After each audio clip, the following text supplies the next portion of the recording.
Have you ever looked at a big project, felt the pressure to finish it all at once, and then frozen? So, what if the secret to getting real progress wasn't about pushing harder, but actually slowing down and choosing pace over pressure? Um, this is something I've been exploring recently, and hopefully by the end of this video, you will have a clear outline of what's working for me and what's not, and some things you might be able to put into place for yourself. Now, this goes back to finishing my house. So, those of you that don't know me, I bought a house about 6 months ago. It needed a lot of work, a lot of renovations. I've done a lot of work on it, but it still needs decorating, and I'm living in it and decorating it at the same time. And it's really easy to just kind of like think, right, I'm going to be working at the weekend. My son's away. I think I'm just going to get loads done.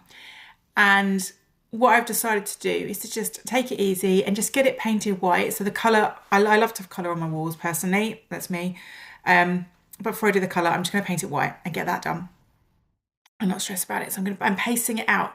So yes, it's going to take longer to decorate my house, and it'll get there when it gets there, but it's about pacing it out, doing it bit by bit, even though I really want it decorated and I really want my bedroom finished. I'm choosing to make it lighter, to make it doable, to take the pressure off myself and let it be as it is. And if it takes me a lot longer to do it, it takes a lot longer to do it. And I'm taking that pressure off. And then what I actually thought about this is so linked into how we do everything in life. So when the kind of approach we take for one task is often the kind of approach we take for other tasks.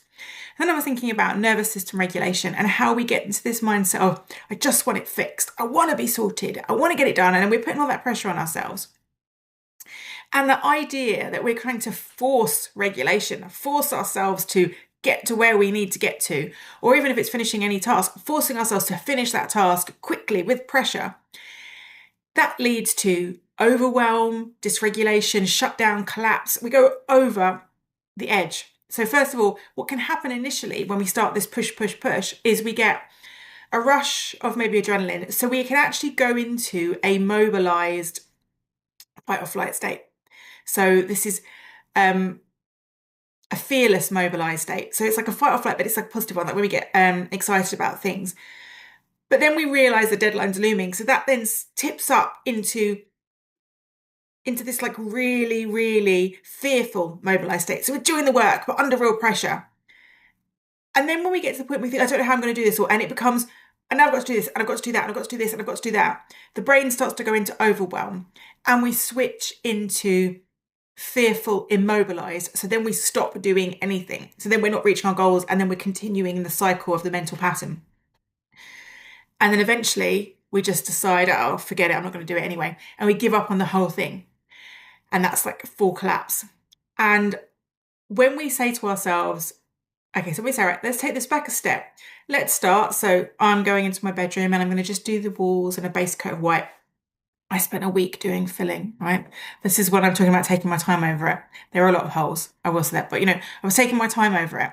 So now I'm going to be painting the walls white, and it's like, yes, I know it's not going to be finished, but I won't have this horrible brown and tan mix that I've got right now, which I really don't like. When I moved in, one of the walls had leopard print wallpaper on.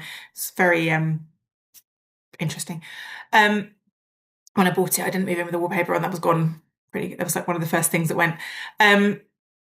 So doing the small act, saying, okay, right, I'm going to take my time over it. It's a stabilizing act. So what that allows me to do is to stay in a mobilized, a fearless mobilized state. So I've still got a little bit of that adrenaline going because I've got to do something, but this excitement, I'm looking forward to it being done, and I can maintain that excitement. And what I can do is when I'm doing the work, and I actually love painting walls. I know not everyone does, but I actually really enjoy it. So when I'm doing that, I can be in that activated state, and I can probably go from the fearless mobilized into a more ventral vagal, calm, connected, open state, because I'm doing it from a sense of joy and peace and happiness. So I can be there and I can be doing it. But then the key is when I stop work and I say, okay, I've done this today and that's the progress I've made, and I might not do anything for another 3 days. As long as I'm okay with that and I'm saying, well, I'm taking my time over it, I then don't switch into any kind of fearful state because I'm not worrying about, I haven't created some artificial self-imposed deadline. And it's the same with regulating your nervous system. We start on that work to regulate. And when it's not regulating as quickly as we want, if we slip into well, this isn't meeting my timeline, then we get into actually, we're making the situation worse because there is no set timeline as to when we get there. We just decide what the deadline is. There's no deadline to being regulated or to finishing your healing. There is no deadline that you have to meet. There's no one sitting there expecting you to hand in some kind of proof of your regulation or proof of your healing or proof of your personal growth. This is just something that you decide to do. And so if we take any self-imposed deadlines out of it, it actually allows us to flow through more easily. Because it's the same, like this ties into the same when we're doing our personal growth as well. So we read a personal development book or we take a course and we think, I want the full transformation now. I want to be fixed. I want to be healed. I want to be the person that I can be. And I want the perfect diet, the perfect routine, the perfect healed body. And I want everything to be wonderful. And I want it all done by this time. And this is the reason why manifestations don't work and why we live in this state of fear and we live in this state of dysregulation because we're constantly deciding that we have to have this all done by then. But maybe if you took a step back and said, I just need a bit of primer on my walls before I do anything else, then your nervous system calms. It just says, oh, okay, I'm just doing this right now. And we'll get to the main thing when we get to it. And you take your time over it. So that's what I'm doing. Okay. So I am choosing pace over pressure because it feels more sustainable to me. It feels like I can live my life in that way.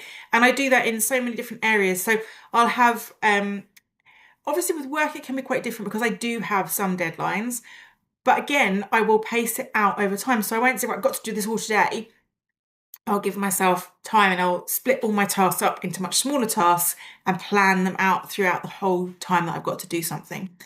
And I run my own business, so if I have to push a deadline every now and again, I can push a deadline every now and again. The world's not going to end if I do that. And then one of the things I'm doing, for me particularly, is naming that working in pace over pressure is a bit of a turning point for my own rhythm. I've always been like an A-type personality of having to get it done, having to achieve, having to be the best, having to do this. And a lot of that stems from not feeling good enough. So it's like constantly having to prove. And as I shift those layers and that dynamic, and I'm like, well, I don't know, who am I proving it to? Like, who am I good enough for? Oh, actually, the only person I need to be good enough for is myself. And you could say for my child as well, that he thinks I'm good enough, whatever I do. Because that's the nature of children. So you're not going to worry about that really to a huge extent if you're doing all the positive work. So for me, it's about who am I good enough for? And as I'm starting to shift some of the negative dynamic where I haven't felt I'm good enough, the need to prove is diminishing. And this is something I've been working on for a long time. So this goes back to when I was a lot younger, I had a lot of perfectionism tendencies. Now, I think it was, oh my goodness, 8-9 years ago now. But even before then, I was thinking I got into gardening, but even before then, when I got into yoga, and that's, I don't know, too long ago to think about. And as I went through my teacher training 11 years ago, and I worked more and more on that and on myself, the need to be perfect diminished because I am by no means perfect at yoga. I have huge parts of my body that are really tight that I can't do anything with, and I have, like, my body doesn't work in the same way, and I, there's been progress, but I had very tight hips. And when I was doing my teacher training and we were doing butterfly pose all the way through, and I just couldn't, my body just gave up during the 2 weeks because we had to do it every day. And my body was so tight in my inner thigh that it couldn't do it. I'm much better now. But again, that's another place where I had to pace myself. I couldn't just suddenly say, well, I want to be flexible today. And I couldn't give myself a timeline on that because I had to just go with where my body was. And the more I pushed it, and this is an interesting one, the more I pushed my body, the more it fought me. So I had to just say, we'll get there when we get there, and it's okay. And so I started that journey all the way back then, and it's still an ongoing journey. I'm so much better at it now than I was then. But it's catching myself when I start setting deadlines and timelines, when I start feeling myself saying, oh, I've got to, and I think, hang on, do I have to? Because these are self-imposed deadlines. And I would say one of the other things that happened to me was when I took up gardening, and that helped with perfectionism a lot, because one thing you'll learn about plants is they do what they want to do. And I grow a lot of vegetables. Having a lot meant I grow a lot of vegetables. And one year you'll have like this bumper carrot crop, and the next year you can't get carrot seed to germinate for love nor money.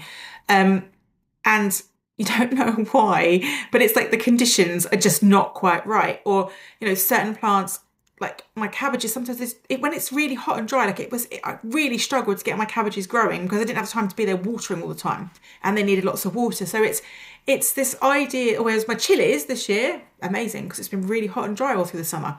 So, and it's like learning that actually, do you know what? Sometimes you can't control what's going to happen. And gardening and things like that, they really help with that losing of control, because you literally can't control what's going to happen as well as you think you can.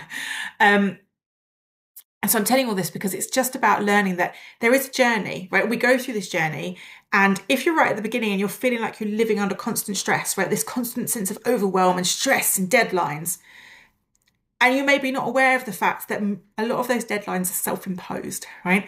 That doesn't matter that you're not aware of that right now.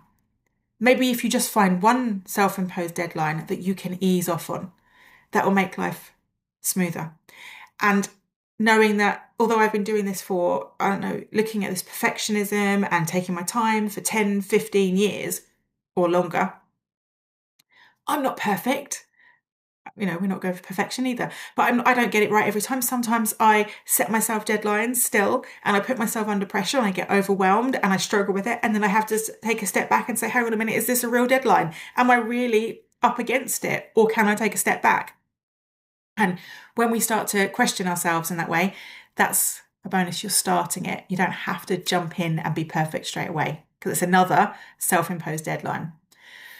So what I would like, if you can take anything away from this, is to release the pressure and to remove any self-imposed deadlines that you can have. So look at the areas where you feel most pressured in your life, and can you release the pressure and the self-imposed deadline? And can you look for your own base coat, the simplest step that steadies you without overwhelm? Okay, so something simple you can do, gets you moving forward and feels positive. And just remembering that all forms of growth, like all projects, they're phased, they're not forced, they happen over time. So have a think about that. Share your thoughts in the comments. I'd love to know. And if you've enjoyed this video, remember to like and subscribe so you get some more of my stuff. And please come and join me in my free group, The Sacred Pause. I'll drop the link in the comments below. And there's some wonderful discussions there, amazing members, and there's some really exciting stuff coming that I'm looking forward to sharing with people. So you need to be in there to find out. And that's it for now.